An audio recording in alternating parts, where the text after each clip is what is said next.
নীলা ছবি প্ৰস্তুত কৰা অৰ্চিতা ফুকনৰ এটা ডাঙৰ খবৰ আহি পৰিছে আৰু এই অৰ্চিতা ফুকন প্ৰকৃততে নীলা ছবিৰ অভিনেত্ৰী নহয়। এই সন্দৰ্ভত এটা ডাঙৰ খবৰ আহি পৰিছে আৰু প্ৰকৃত অৰ্চিতা ফুকন হৈছে ডিব্ৰুগড়ৰ এগৰাকী বোৱাৰী আৰু এই অসৎ কৰ্মটো যি ফটো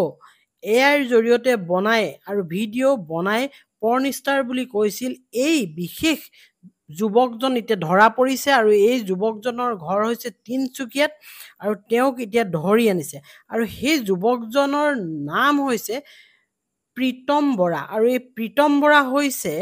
জানিব পৰা মতে নিউজত পোৱা মতে অৰ্চিতা ফুকনৰ প্ৰাক্তন প্ৰেমিক আৰু এই প্ৰাক্তন প্ৰেমিকেই প্ৰতিশোধ লোৱাৰ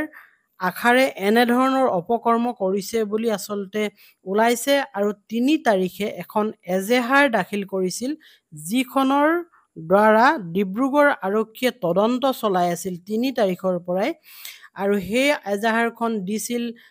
অৰ্চিতা ফুকনৰ নিজৰ ভাতৃয়ে ভায়েকে আৰু সেই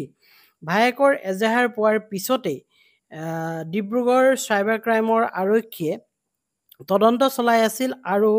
তাত উল্লেখ কৰা হৈছিল যে প্ৰীতম বৰাৰ নাম আৰু প্ৰীতম বৰাৰ নাম উল্লেখ কৰাৰ কাৰণেই প্ৰীতম বৰাক আজি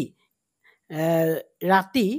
গ্ৰেপ্তাৰ কৰা হৈছে আৰু গ্ৰেপ্তাৰ কৰি ডিব্ৰুগড় আৰক্ষীয়ে নিজৰ জিম্মাত লৈছে তিনিচুকীয়াৰ পৰা আৰু তিনিচুকীয়াৰ হৰসিংহ পথৰ পৰা ভাড়াতীয়া এই প্ৰেমিকজনক প্ৰীতম বৰাক আচলতে গ্ৰেপ্তাৰ কৰিছে। তেওঁ ভাড়া ৰুমত আছিল আৰু যেতিয়া পুলিচ গৈ পাইছিল তেতিয়া তেওঁ পলাবৰ কাৰণে যত্ন কৰিছিল প্ৰীতম বৰাই কাৰণ তেওঁ গম পাইছিল যে মই এটা এনেকুৱা ধৰণৰ বেয়া কাম কৰিছোঁ বুলি আৰু এই একাউণ্টটো যিটো একাউণ্ট আপোনালোকে ইনষ্টাগ্ৰামত পাইছিল এই একাউণ্টটো ২০২০ বৰ্ষৰ পৰাই চলাই আছিল এই প্ৰীতম বৰাই এনেধৰণেও খবৰ আহিছে কাৰণ প্ৰীতম বৰাই কেতিয়াবা প্ৰাইভেট কৰি থয় এই একাউণ্টটো আৰু কেতিয়াবা পাব্লিক কৰি দিয়ে আৰু তাত যিবোৰ ফটো আছে তাৰ মুখমণ্ডলটো মিল আছে অৰ্চিতা ফুকনৰ লগত ডিব্ৰুগড়ত থকা বোৱাৰীগৰাকীৰ লগত আৰু দিল্লী বিশ্ববিদ্যালয়ত যেতিয়া পঢ়ি আছিল এই অৰ্চিতা ফুকনে সেই সময়ত তেওঁৰ চেহেৰা তেনেকুৱা ধৰণৰ আছিল